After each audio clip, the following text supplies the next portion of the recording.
జయశంకర్ భూపాలపల్లి జిల్లా కలెక్టరేట్లో ఉద్రిక్తత చోటు చేసుకుంది. కార్యాలయంలో గ్రీవెన్స్ జరుగుతున్న క్రమంలో తాము పండించిన సన్నవడ్లకు బోనస్ సుమారు 200 మంది రైతులకు 2000 నుంచి 2 లక్షల వరకు బోనస్ డబ్బులు అందలేదని కలెక్టర్ రాహుల్ శర్మ ఎదుట బైఠాయించి నిరసన వ్యక్తం చేశారు. కాటారం, మల్టాలరావు మండలం గంగారం, అలాగే విలాసాగర్, దామరకుంట గ్రామాలకు చెందినటువంటి రైతులు ఆందోళనకు దిగారు.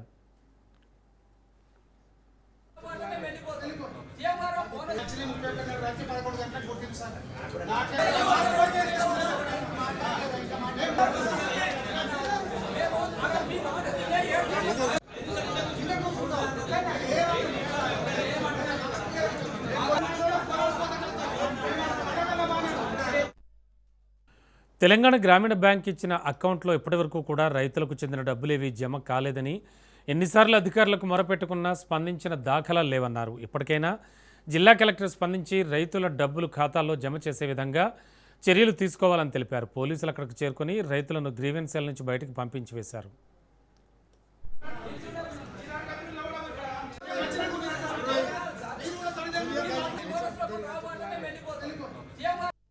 నా పేరు రజాకు. తెలంగాణ గ్రామీణ బ్యాంకుకు ఇచ్చిన అకౌంట్ కు అది బోనస్ పైసలు ఎవరికి వాళ్ళేది ఒక 2000 మందికి 20,000 కాడికి వెళ్ళి 2 లక్షల దాకా ఉన్నాయి.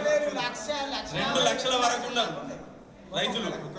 ఇప్పటికి 4 వారాలు అవుతుంది సార్ మేము రాబట్టి. పట్టించుకునేటోళ్ళు లేరు. పడుతుంది అని అంటారు, వెళ్ళగొడతారు.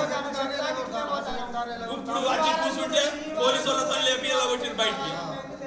పోలీసు వాళ్ళని తీసుకొచ్చి బయటికి వెళ్ళగొట్టిరు సార్. బోనస్ వారి సన్న బోనస్ పైసలు